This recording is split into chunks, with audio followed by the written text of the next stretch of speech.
Kalau hukuman yang lain kan kemarin hukumannya cuma denda uang sama setahun tanpa aktivitas Ya, sepak bola ya. untuk pemainnya kan, untuk FPM-nya kan denda uang juga. Denda uang. Terus juga apa namanya? Kalau untuk hukuman yang lain, gue rasa poin-poin FIFA-nya tuh harus dihitung. Maksudnya kemenangan kemarin dia itu tuh harusnya di forfeit semua. Ya, di forfeit semua. Gitu dihitung kalah WO. Ya ada satu pemain juga yang mendukung kan statementnya Ya. bos JDT kan tuh, hitungannya ya sebenarnya dokumennya udah jelas, valid, udah segala macamnya. Cuma ini ibaratnya cara para masyarakat menolak untuk sepak bola Malaysia tuh maju gitu. Iya, Ya, kayak katanya seperti sih gitu. ketakutan gitu katanya. Mereka ini kan negara sepermakmurannya Inggris gitu Iya. kan. Maksudnya mereka ini kan kenapa ya yang jelas-jelas mereka adalah negara sepermakmurannya Inggris, kenapa tidak mencari darah keturunannya itu dari Iya. keturunan Britania gitu.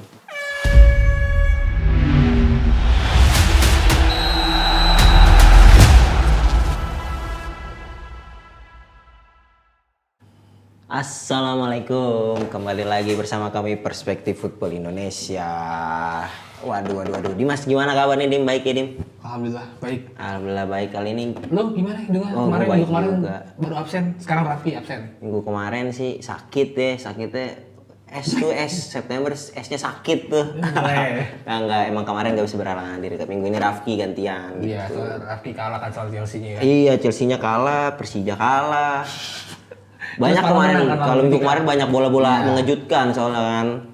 Tapi kita nggak bisa bahas inilah Dim, liga-liga Eropa Karena gitu. kurang ada yang menarik, maksud gue kurang menarik juga. Karena ntar lagi juga mau timnas mau main ya, round Ntar 4 lagi ya. bener mau rehat juga kan, apa hitungannya libur internasional ya, jeda ya kan, mau jeda internasional. Tapi yang menarik kita mending bahas ini aja sih. Kan bukan kabarnya memang FAM lagi kena sanksi nih sama FIFA.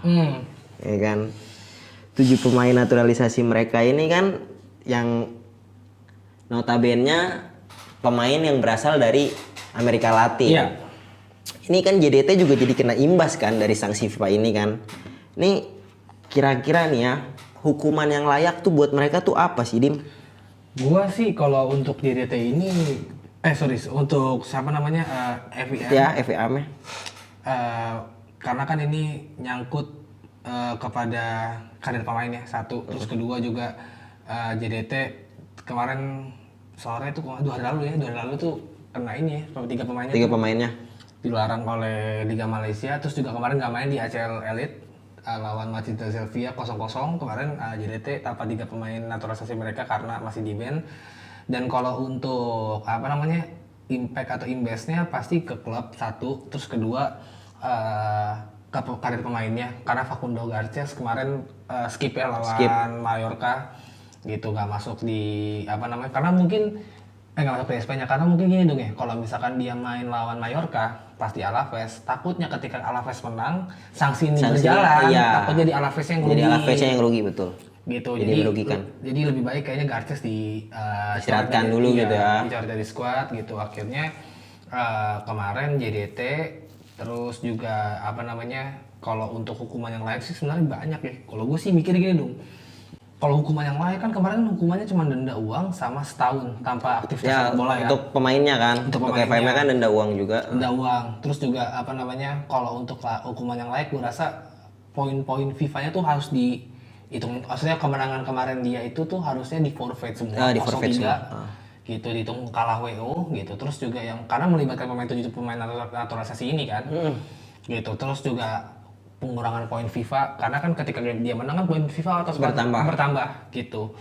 Jadi ini yang harus dilakukan oleh FIFA ya kalau misalkan mau adil, karena sebelum-sebelumnya pun ada negara-negara kayak Bolivia, Timor Leste itu yang juga Terkena sanksi tersebut. iya, Serupa lah sanksi serupa. Gitu, karena mereka juga pemalsuan dokumen juga hitungannya gitu.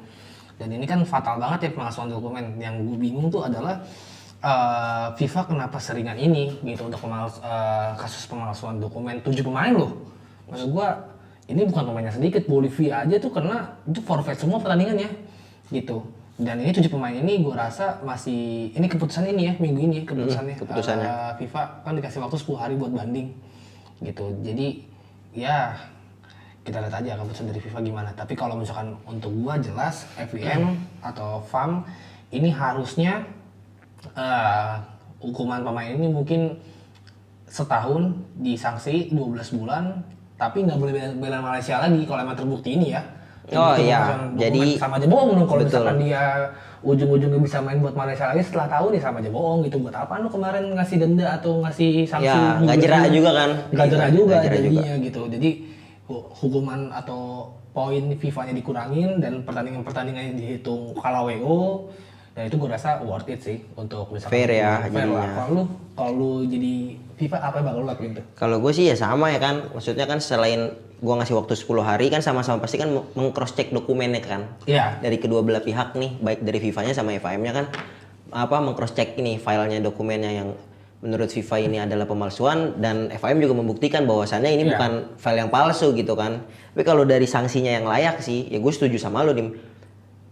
Pemainnya didenda uang kan udah, terus tidak adanya aktivitas bermain selama satu musim tuh, satu musim, satu tahun, 12 bulan ya kan. 12 bulan. Ya dia juga seharusnya tidak dibolehkan lagi tuh membela timnas Malaysia. Iya. Karena mau gimana pun kalau nantinya dia membela tim nasional Malaysia ini kan, ya akan muncul lagi nih hal-hal yang sifatnya nih FIFA malah makin jelek gitu kan. Ya jadi kelihatan lembaga korupsinya kah, entah suap menyuapnya, entah apa kan, kalau memang tidak ada sanksi tegas pemain ini yang 7 pemain asingnya 7 pemain naturalisasinya Malaysia ini tetap bisa bermain di tim nasional sih. Kalau gue sih ngeliatnya gitu. Jadi nanti negara lain juga Nah iya, jadi nggak gampangin, jadi iri-iri, jadi asal cabut aja kan. Kita kan setiap negara kan pasti dikunjungin turis. Iya, benar. Kan bahasanya gitu kan. Maksudnya kalau kita ngelihat ada ya udahlah kesempatan opportunity buat deketin, ini lo masuk aja ke negara gua gini segala macem, bela tim nasional gua gini kan bisa juga kan. Malah jadi sembarang gitu. Jadi sepak bola jadi nggak kelihatan menarik sih nantinya kalau FIFA-nya nggak tegas. Akan gitu. dipandang sebelah mata sih kita Iya. hukumnya gitu. Jadi, Iya. karena kalau misalkan kayak gini mulu kan jadi negara-negara lain, karena itu Bolivia tuh kan pemalsuan dokumen tuh pemainnya satu pemain doang nih. Satu pemain. Itu dia approve sama FIFA. Kocaknya FIFA adalah mereka tuh tunggu diprotes dulu sama negara lain. Akhirnya baru dikasih sanksi. Bolivia kan aneh menurut gua. Masa nunggu negara lain protes dulu? Betul. Gitu loh. Maksud Kayak gua, minta untuk- saran ya. Iya, Jadi kan jadi- kayak minta saran, gue sanksi apa nih ya? Iya, Bolivia gitu. Maksud gua, enaknya. lu udah nggak proof, tapi nanti ujung-ujungnya lu kasih sanksi kan tuh menurut gua aneh. Tunggu diprotes sama negara lain. Padahal lu tahu nih pemalsuan dokumen. Jadi gua rasa FIFA harusnya bisa tegas sih sama Malaysia untuk bisa ngasih pengurangan poin FIFA. Kalau WO, udah gitu pemain naturalisasi dicabut juga, lo nggak boleh bela timnas Malaysia lagi. Gua rasa sih harusnya kayak gitu sih. Iya, sebentar sebelum gua nanya kayak pertanyaan berikutnya. Tapi kalau kayak gini AFC juga ikut, Harusnya ikut ya andil. kan? Harusnya ikut andil untuk memberi sanksi kan? Cuman sekjennya kan orang Malaysia. Oh, clash AFC.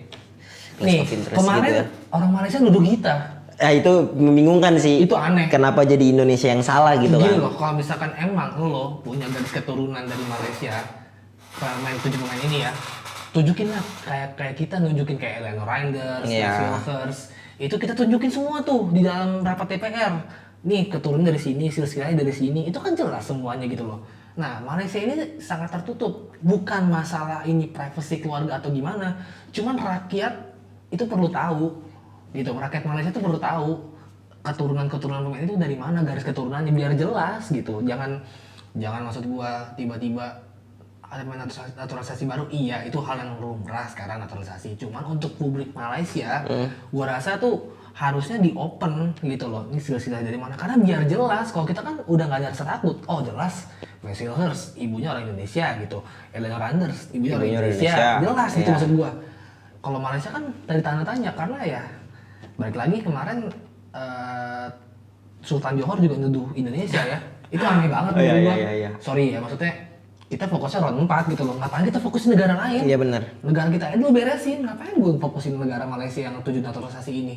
Gitu. Itu agak nyebrang ya. Iya benar. Tapi kan ya ada satu pemain juga yang mendukung kan statementnya bos JDT kan tuh. Hitungannya ya sebenarnya dokumennya udah jelas, valid, udah segala macamnya. Cuma ini ibaratnya cara para masyarakat menolak untuk sepak bola Malaysia tuh maju gitu. Iya, kayak seperti gitu. ketakutan gitu katanya. Takut levelnya kita jauh di atas kok. Betul lah seperti itu. Jadi ya kalau ini pantau-pantau aja ya kan apa yang sekiranya nanti FIFA akan berikan itu sanksinya kepada Malaysia gitu. Gua yang menarik gini sih. Kan Malaysia ini kan ya kan kebanyakan Amerika Latin tuh kayak Spanyol ya kan. Iya, Spanyol. Iya kan. Yang anehnya kan mereka kan bukan negara jajahan. Iya, ya Amerika Latin bukan negara Portugis juga bukan lah, bukan negara jajahan itu kan. Bukan kolonial Ah, mereka bukan, lah. nah bukan kolonialnya mereka. Mereka ini kan negara sepermakmurannya Inggris gitu Iya. kan. Maksudnya mereka ini kan kenapa ya? Yang jelas-jelas mereka adalah negara sepermakmurannya Inggris, kenapa tidak mencari darah keturunannya itu dari Iya. keturunan Britania gitu? Betul. Makanya gue tuh bingung sebenarnya kenapa Malaysia tidak mencari ke Britania untuk data-data diaspora mereka gitu. Kalau kita kan jelas diaspora kita itu mayoritas Maluku dan kita bisa administrasi Belanda pun rapih ya gitu. Dan kita bisa cross check untuk diaspora kita itu tuh secara mudah gitu. Dan harusnya Malaysia ini tuh nyari diaspora mereka tuh ke Britania, Scotland, Irlandia, Inggris gitu, dan negara-negara persemakmuran lainnya atau Commonwealth gitu, Commonwealth mereka. Nah, Commonwealth mereka ini kan juga banyak ya, ada di Singapura, ada South Africa, ada India gitu. Nah, faktanya adalah sebenarnya kalau dari Commonwealth ini atau persemakmuran Inggris ini paling banyak itu diaspora India, China itu banyak gitu. Kenapa? Maksud gua diasporanya India tuh banyak. Kenapa? Soalnya kalau misalkan India aja tuh punya diaspora atau pemain keturunan itu yang beda negara lain, tapi di luar sepak bola ya. Oh, Gua di kasih contoh. olahraga lain. Iya, gua kasih contoh nih, misalkan waktu itu ada namanya Rajiv Youssef. Rajiv Youssef itu pemain bulu tangkis. Bulu tangkis. Tapi dia bela Inggris gitu, England untuk nationality-nya. Jadi gua rasa kalau untuk Malaysia sebenarnya ada pemain-pemain diaspora mereka untuk atlet, tapi bukan sepak bola. Ya banyaknya ya benar. Karena lu lihat kan orang Malaysia kan lebih banyak kan untuk deketnya itu secara keturunan dengan India, Bangladesh gitu. Jadi gua rasa kalau untuk Malaysia itu lebih banyak atlet-atlet mungkin kayak hoki, Nah ya, kriket gitu. Dan hoki kriket kan udah itu kan olahraga unggulan di India. di India gitu. benar. Dan kalau misalkan di Malaysia pun ada tuh atlet badminton juga, kayak contoh namanya Tina Muralitaran itu pemain badminton Malaysia. Oh, itu putri ya? Putri.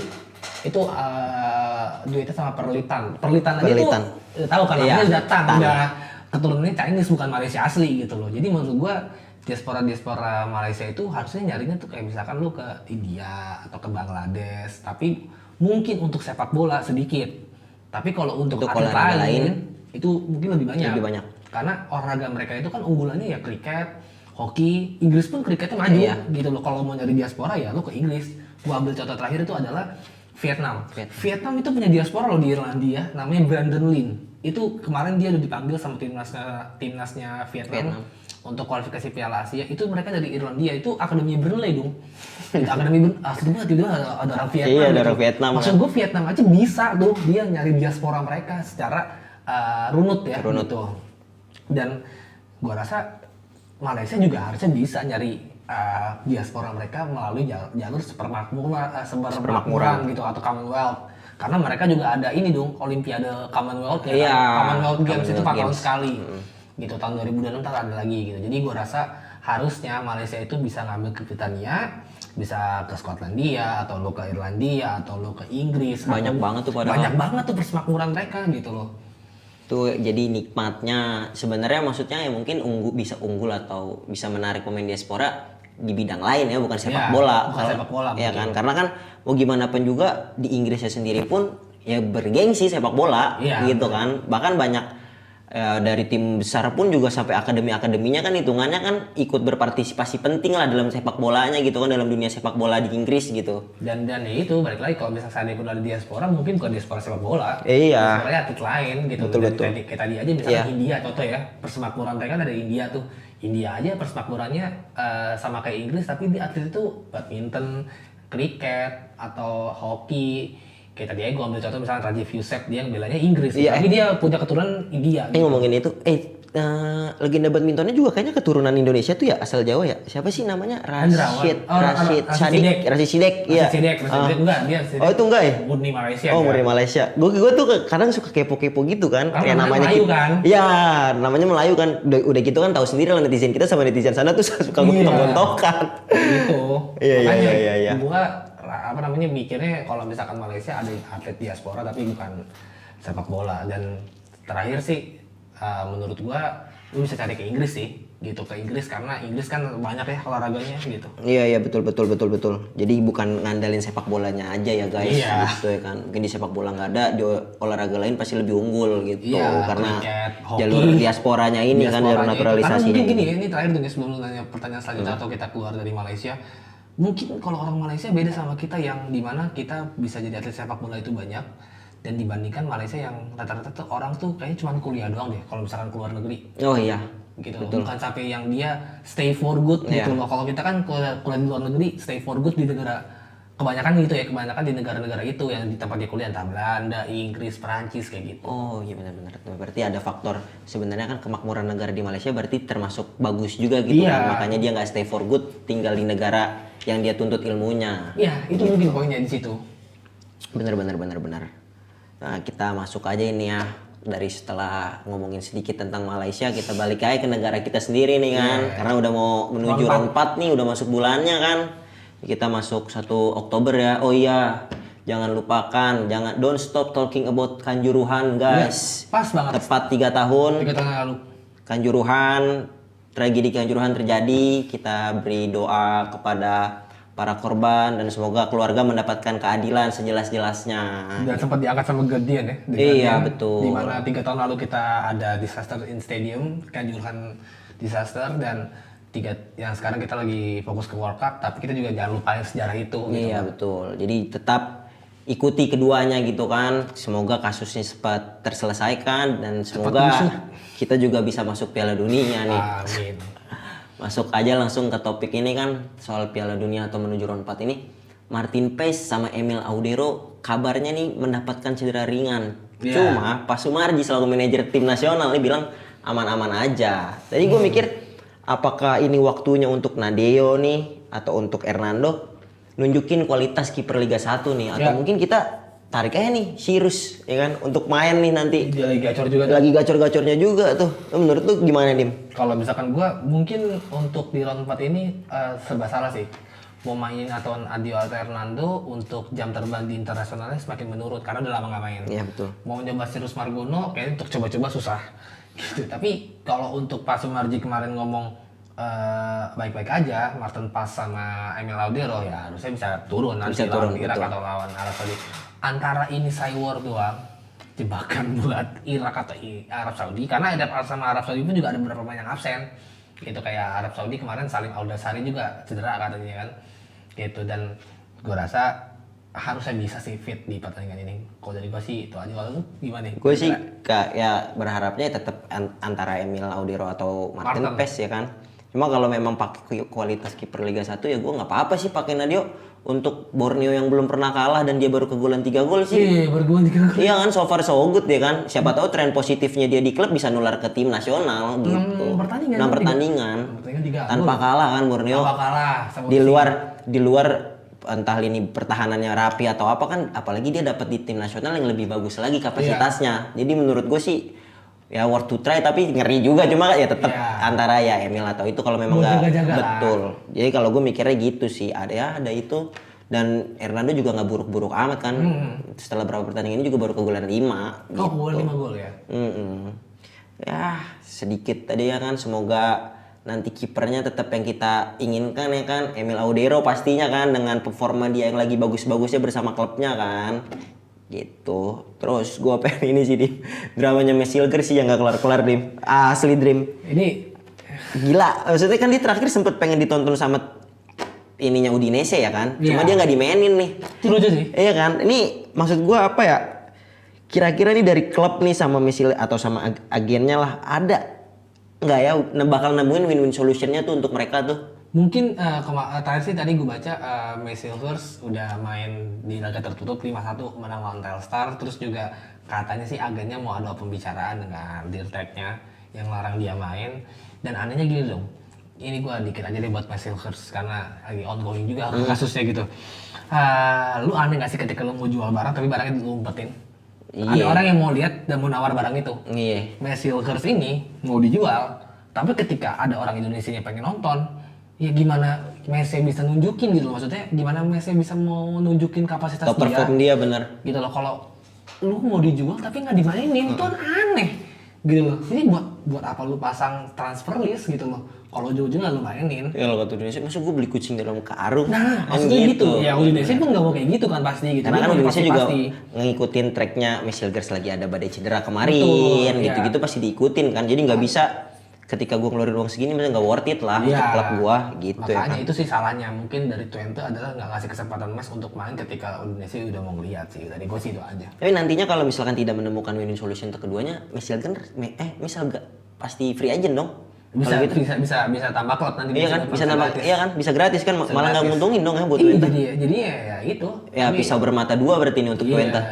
Makanya bahaya. Nah, pokoknya yang terbaik lah untuk Messilgers kan, mau gimana pun kan pemain bola berkarir kan memang untuk bermain gitu. Maksudnya mereka ada di klub tersebut buat untuk main gitu, untuk nunjukin kapasitas dirinya kan, bukan buat cuma sekedar cari uang aja gitu. Makanya gue bingung aja tuh sama Twente pola pikirnya.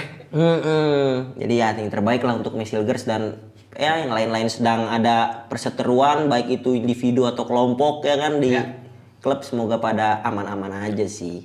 Nah, yang per hari ini kita tag nih Persib Bandung menang sih. Iya, lawan Ya kan? Bangkok tadi. Lawan Bangkok tadi. Tapi sebelum masuk ke Persib Bandung, gue mau ngomongin tentang Super League-nya dulu.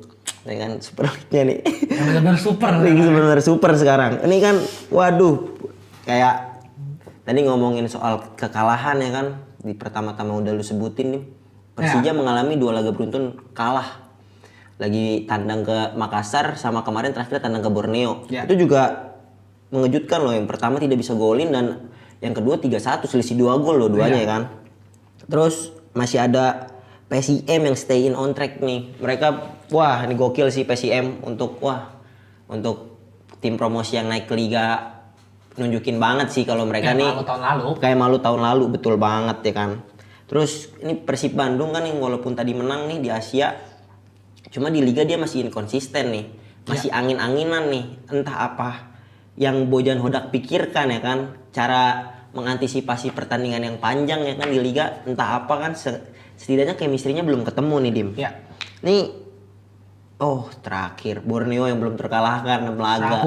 Sapu bersih 6 laga. Masih punya 1 pertandingan tunda lawan Persib Bandung. Wah, ini kan Persib yang lagi inkonsisten sama Borneo yang lagi kencang-kencangnya nih kan. Apakah nih setelah jeda internasional ini nih, Borneo bakalan habis bensin nggak? Nah, ini kan biasanya ini hal-hal yang sering terjadi di liga nih. Karena gue ngalamin juga Arsenal abis jeda internasional malah main bobrok ya. Ya, Persija juga kemarin habis jeda internasional langsung bobrok. Jadi kalau untuk Persija ya gue rasa ini harus evaluasi besar-besaran sih. Lu pertama 1 kalah sama tim yang nggak gaji. Bernardo Tavares per hari ini ya. Iya juga mengundurkan diri. Mengundurkan diri dari PSM Makassar. Terus kedua lu kalah selisih 2 gol sama Pemuncak Klasemen. Ya gue tahu tekanannya pasti beda ya karena lu lawan Pemuncak Klasemen dan lu lagi kalah, habis kalah laga tandang di jauh lo itu Makassar ke Borneo kan lumayan gue gitu loh. Lu ke Indonesia tuh gitu. Jadi gue rasa ini evaluasi besar-besaran buat Persija karena Persija setelah 7 laga, setelah 5 laga ke atas tuh kemarin tuh puncaknya ketika lawan Bali di seri kan berarti 3 pertandingan tanpa kemenangan. Iya Persija, betul kan? banget. Ini makanya sakit.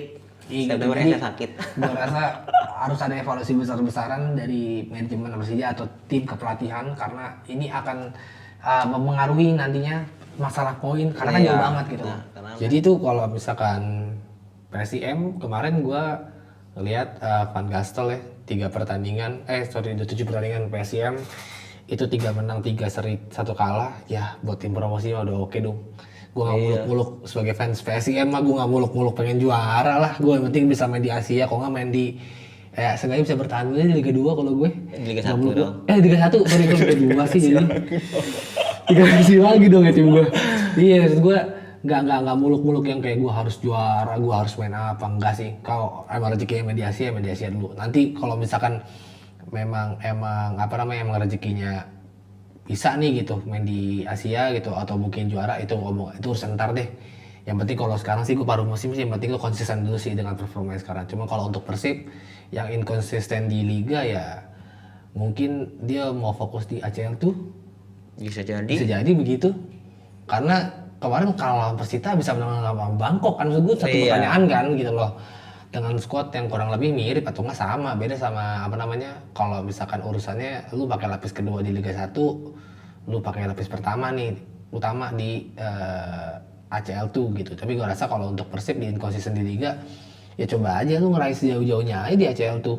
Tapi bener, enggak kalau mungkin kalau di Persib Bandung mungkin karena kuota U23 ini ya. Iya, Jadi bisa jadi yang sih. harus memainkan Kakang gitu kan, Kakang Rudianto yang sebenarnya kalau dipakai di pos asing itu kan ada Fran Putros gitu Iya. kan. Mungkin perbedaannya dari skuad antara Liga dan Asia di situ ya. Maksudnya skuad Super League-nya tuh sama Asia di situ. Tapi apapun yang terjadi gitu kan Persib Bandung di Liga sih kedepannya gue rasa tetap akan nyulitin sih, tetap Iya. akan jadi kontender juara gitu. Tetap intinya nyari apa hat trick ya kan, hat trick Iya. Champions itu belum pernah ada karena kan hat trick Champions Back to back udah ada Persipura ada gitu. banyak ya kan Ada kalau back banyak. to back kan, ada Persib Bandung juga kan yang baru Iya, mendapatkan back to back tersebut ya.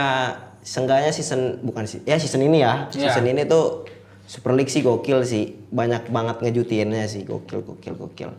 Lalu kan Persib Bandung yang habis meraih kemenangan nih Bangkok United lawan Bangkok tim United Arhan. ya kan, lawan tim Arhan 90 menit full ya bermain. Iya. Mantap. Terus juga tadi kan mendapatkan sebenarnya tuh Persib Bandung bisa menang 3-0. Iya, cuman itu agak aneh aja sih yang golnya Andrew Jung yang kedua tuh. Iya. Gue bingung offsetnya di mana. Terus kedua, gue bingung kalau misalkan emang di undernya kenapa gitu. Maksud gue nggak ada penjelasan dari wasit ini kenapa Iya, benar. dianulir gitu. Karena kalau offset pun kan harusnya bisa kita lihat tayang ulangnya Eliano pun Enggak di posisi offside maksudnya, itu onside gitu jelas gitu. andaikan pun misalkan Andrew Yung yang dia nge-shoot di belakang kiper ya oke lah itu offset. Kalau di belakang kiper Tapi kan jadinya di depan. di depan kiper gitu loh. Masalahnya gue bingung aja sama ACL tuh yang nggak ada VAR gitu ya. Jadi Iya, tapi kan dia ada VAR tuh kalau nggak salah ya di 16 besar tuh dia baru ada Iya, VAR. iya. Jadi suatu pertanyaan juga sih buat AFC nih harusnya dipertanyakan lah golnya Persib nih kenapa gitu karena Iya. nggak jelas golnya dan Persib untuk permainan rapi banget sih dari mulai counter attack ada Maris juga intercept bagus Iya, gokil bener ada Malis. terus juga Mark kemarin tadi ngasih kipas ya Ngasih untuk kipas. Ulian Baros terus langsung golnya Andrew Yung yang pertama Ulian Baros sih kayaknya MVP sih gua harusnya Iya, dia MVP gue juga William Barus 1 gol 1 assist ya kan. satu gol satu assist Itu harusnya MVP tuh, gue setuju tuh. mungkin kalau Andrew Yung golnya Tunjukin kualitasnya tuh, di Sahir Sahin bisa Andrew Yung. Andrew Yung yang jadi man of the match atau MVP cuman kalau untuk secara keseluruhan gue Ulian Baros gila Iya, dia gua satu gol satu assist udah gitu dia mainnya ngotot udah gitu dia apa namanya selalu ada di Selalu ada di mana, posisian, ya benar. manapun gitu Lagi loh menyerang, lagi bertahan ada Iya. dia tuh, ada William Barros. Wah, gue sih yang kekhawatiran tadi kan ada peluang sebenarnya kan Ramon Teki walaupun akhirnya di itu kan terbilang offside ya Iya. kan. Itu kan masih agak ini kan. Coba fans Persib komentar deh di Instagram Perspektif siapa sih yang nungguin debutnya nih waktu awal dibeli Ramon Iya, nih. Ramon. Terus setelah main langsung emot batu. Terus ya pasti kalian yang tadinya punya DDS kan akhirnya kayak aduh kenapa dapat striker seperti Ramon gini ya kan. nggak klinis Iya, dan itu nggak belum klinis. pecah telur kan Benar, belum pecah. bukan berarti lama kan dari Liga Kamboja ya Liga Kamboja. walaupun liga kita di bawah Kamboja sekarang udah naik sih tapi ya bukan berarti Ramon maksud gue levelnya di atas striker kita begitu loh Benar. Ya apapun kedepannya kan udah punya Indriung nih, akhirnya kan punya 2 striker. Iya. Kan Indriung top skor Liga 2 ya? Liga 2 Prancis ya? Liga 2 Prancis sempat jadi pemain andalan lah di klub Liga 2 Prancis gitu. Dan ya semoga sih akhirnya kan ini pasti yang nyolitin nanti Persib di putaran kedua mungkin masalah lini depannya aja sih. Iya. Bener, karena yang tadi punya DDS ketemu striker yang tidak sekomplit DDS gitu kan, Iya. tidak mematikan DDS. DDS Toka Ciro gitu Iya atau Ciro gitu kan di lini serangnya. Jadi ya semoga Persib kan sekarang kalau tadi gol tuh peringkat 1 klasmen Peringkat satu. aturan. Iya, peringkat 1 tuh. Harusnya. Cuma karena golnya ini peringkat 2. Semoga nanti next match di ACL tuh ketemu Selangor bisa ya? meraih kemenangan ya kan. Iya, apalagi Selangor sekarang jadi juru kunci kan Dari di jadi grup. kunci Di benar. grup iya. Udah kegolan 8 gol tuh. Ya kan Selangor. Semoga bisa mencuri gol ya kan nanti lawan Selangor. Jadi apapun nih buat kalian fans sepak bola Indonesia nih kan demi memajukan kualitas liga kita nih di mata AFC ya kan. Mata dunia lah, janganlah gontok-gontokan bla bla bla bla bla bla bla. Ini sih ini enggak ini ya. Nontonin aja, nikmatin aja. Kalau emang jadi cuma ledek-ledekan dong sih nggak Ya, itu apa-apa ya. wajar lah. Yang penting Cuman- nggak jadi keributan di gimana ya, nggak jadi berantem yang Toxic, sampai jangan harus sampai nyerang gitu. pemain tuh Betul aneh sih. betul, yang penting nggak kayak gitulah. Ya semoga per hari ini semoga kalian dimanapun berada juga tetap dalam keadaan sehat ya kan. Terus terima kasih juga udah nonton kami Perspektif Football Indonesia. Kami juga ada di Instagram, di TikTok. Terus kami juga ada di X sebenarnya ya, tapi X kayaknya Masih ke band. masih ke Bennett tuh, bingung tuh ngurusinnya gimana. Terus kalau di Facebook kami nggak ada, itu jelas penipuan yang mengatasnamakan kami Iya. gitu kalau di Facebook. Terakhir sebelum ditutup Dim, ya don't stop talking about Kanjuruhan brother-brotherku. Iya. Mau gimana pun perlu diusut tuntas. Walaupun kita sekarang lagi fokus ke Piala Dunia, tapi tetap itu sejarah, bagian dari sejarah kelam sepak bola kita ya. Tragedi Kanjuruhan tepat 3 tahun lalu dari kita tag hari ini ya. Dari itu benar. Gitu, jadi ya tetap suarakan Kanjuruhan ya, biar cepat diusut gitu, cepat selesai masalahnya, karena 3 tahun ini kan kasihan juga. Iya. Akhirnya keluarga korban melaporkan itu jadi kasus HAM berat gitu kan, pelanggaran HAM berat. Jadi semoga keluarga dapat keadilan yang seadil-adilnya. Thank you, see you next video.